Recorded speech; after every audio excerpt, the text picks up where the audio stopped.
Oui, c'est ça, en 1991 qu'on a fondé ça. C'est déjà 25 ans cette année. Et moi, je suis un descendant de François Fréchette. Moi, je suis né à Saint-Joachim-de-Courval. La généalogie m'a toujours intéressé. Je me suis aperçu qu'il y avait des fréchettes quasiment dans chaque région. Il y avait peut-être quelques-uns qui se connaissaient. En créant l'association, ça a permis de doubler, de tripler la recherche. Puis tout a rassemblé les généalogistes pour faire une association. Et c'était formidable. Ça m'a fait venir, moi, la liste. Les téléphoniques, ils mettaient ça, c'est des grandes feuilles, ça blanc, ça tout collé. Là, j'avais commencé à faire des téléphones du côté de Montréal, du côté des régions. Il y avait Gilles de Montréal qui était venu, et puis il y avait de Nicolette, puis il y avait des environs de Drummond aussi. Je voyais mes cousins dans le folklore. André, je voyais dans le journal, j'en envoyais d'autres, comme mon cousin Jacques.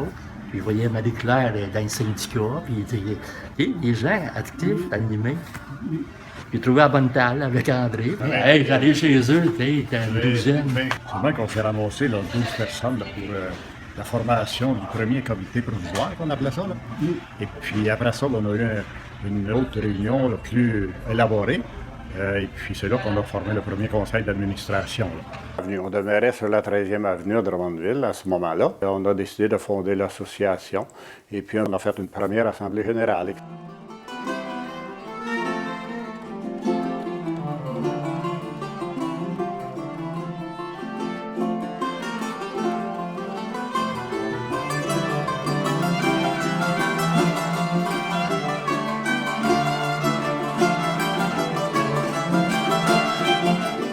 Les règlements, les statuts, bien, on a eu recours à Maître Rénal Fréchette, qui était avocat à Sherbrooke.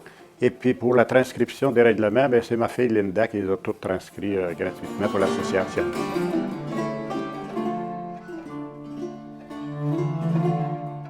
Ça se faisait par téléphone. Donc, il y en a qui s'attelaient au téléphone pour essayer de trouver les fréchettes dans les bottins téléphoniques. On demandait si les gens pouvaient être intéressés à faire partie de l'association. Je faisais donner des listes de bottins téléphoniques par la Fédération des familles souches, comme ça s'appelait à l'époque. Il y a toujours eu un comité de recrutement qui a été mis en place pour pouvoir faire en sorte qu'on puisse rejoindre les gens, les intéressés. Il y a eu constamment aussi des personnes préposées à la trésorerie. Je me souviens qu'il y a eu Jacques Fréchette de Drummondville qui, lui, a été un trésorier hors pair là, qui avait une belle vision pour l'avenir de l'association. Pour l'essentiel, dans les premières années, simplement le coût de la carte de membre. C'était autour de 15 $ pour les 250 membres. Par la suite, on va diversifier un peu le financement, notamment le dictionnaire généalogique va nous avoir apporté beaucoup. Dès la première année, en 91, l'association des Fréchettes s'est intégrée à la Fédération des associations, en fait, des familles souches, comme on disait à l'époque. Ça a changé de nom depuis pour devenir la Fédération des associations de familles du Québec. Il y avait un congrès annuel de la Fédération, un congrès auquel de nombreux membres du conseil d'administration des Fréchettes ont participé au cours des années. C'était la façon de s'informer de ce qu'il fallait faire, de ce qu'il ne fallait pas faire. Donc, le blason des Fréchettes, on voit par exemple une illustration de l'île de Ré sur le blason. C'est bien pour tous ceux qui descendent de l'ancêtre François, mais c'est pas l'ancêtre unique. Il y a des éléments ici quand même dans lesquels tout le monde se reconnaît. La plume de l'écrivain avec les initiales LF pour Louis Fréchette. Bien sûr qu'on l'a toujours un peu considéré comme étant le plus illustre des descendants des ancêtres Fréchette, de François, celui-là en particulier. Donc, le bateau que nos ancêtres ont tous emprunté pour traverser la Grande Mer, les outils des cultivateurs, la hache, des défricheurs, donc tout ça, ce sont des mentions à caractère historique. Un nom, une fierté, si ma mémoire est bonne, je sens qu'il y a eu un vote pour se doter d'un blason avec cette thématique. Un nom, une fierté. Donc, Lionel de Nicolette. Lionel a été celui qui a conçu et produit le blason.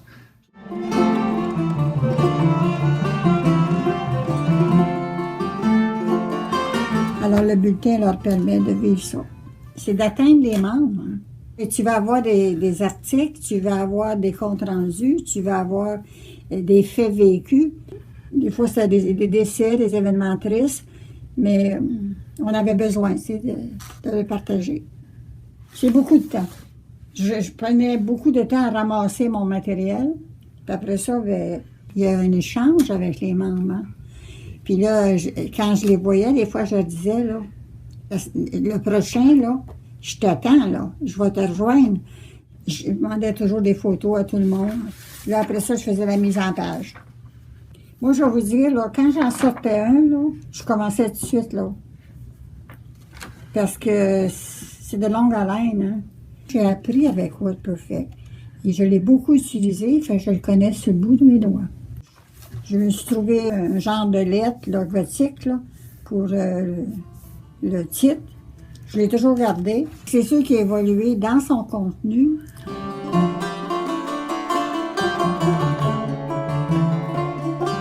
Ça dépendait des articles que je recevais. Ah oui, j'aimais ça beaucoup.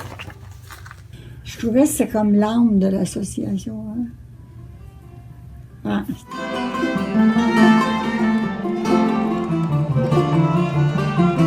M. Florent Fréchette, qui lui avait publié tous les mariages Fréchette. Donc, il avait intitulé ça 3500 mariages Fréchette trouvés aux Archives nationales de Québec.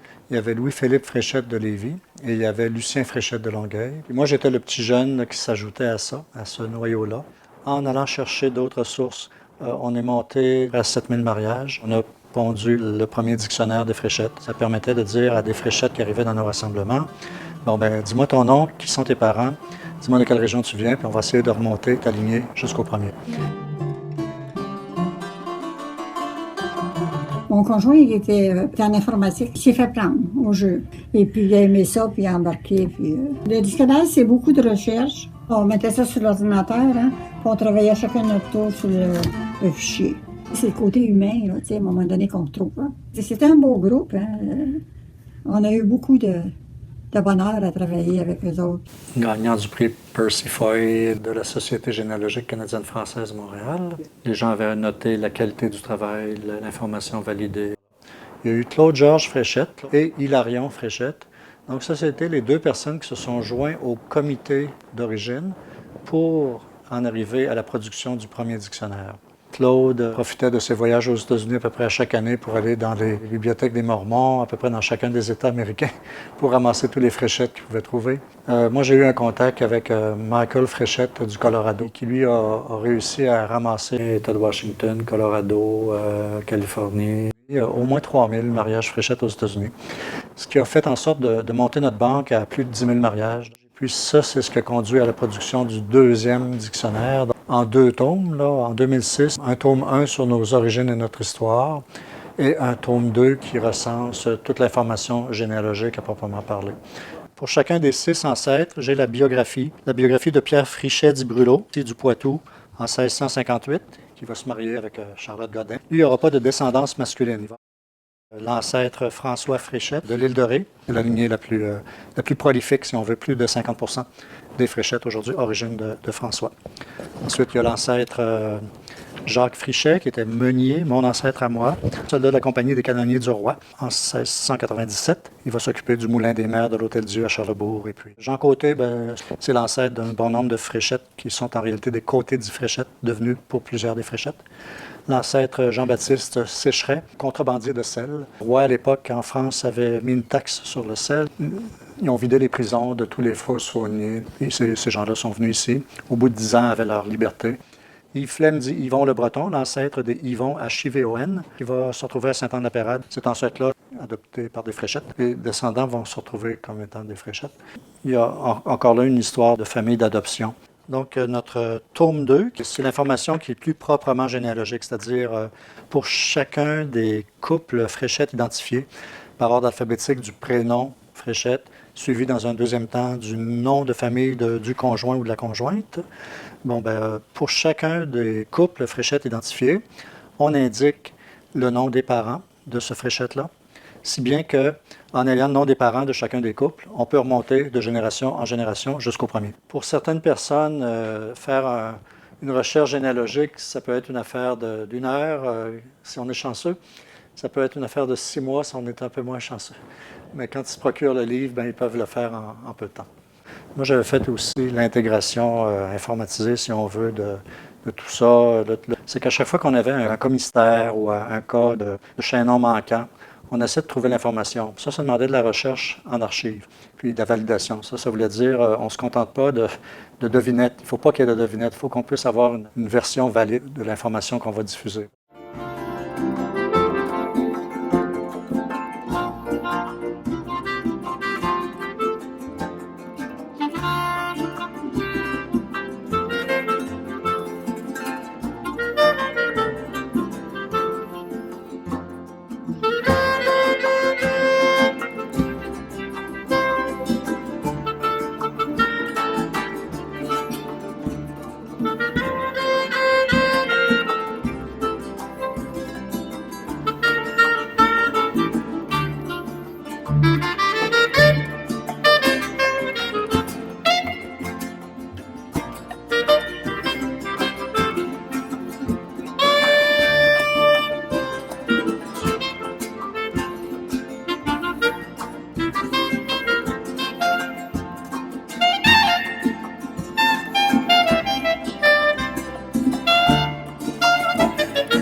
On voit ici des familles souches de l'île d'Orléans, puis le nom de François Fréchette apparaît.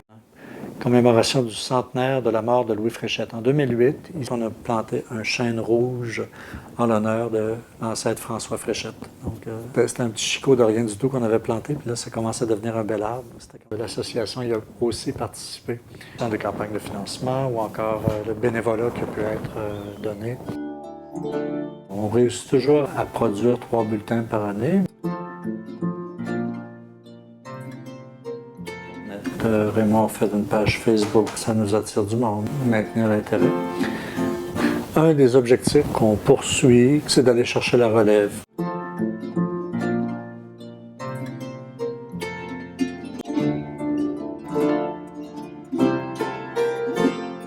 L'occasion de rencontres formidables.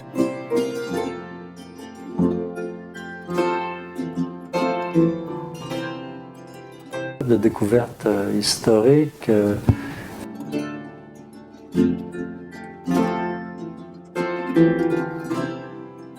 C'est certain que j'ai découvert des régions.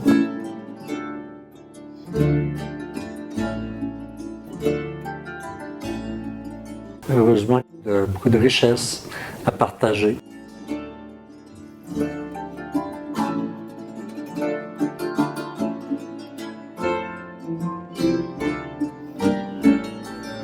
On a eu la satisfaction d'avoir réussi aussi. Belle expérience.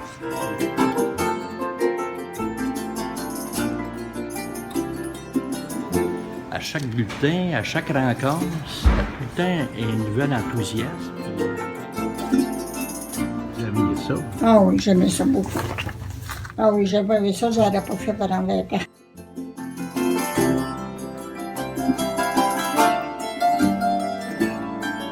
Puis il y a toujours quelque chose de nouveau, il y a toujours une flamme qui est là, des fléchettes. Je tiendrais à féliciter Guy Fréchette qui a pris ma place en 1996 puis il est toujours président.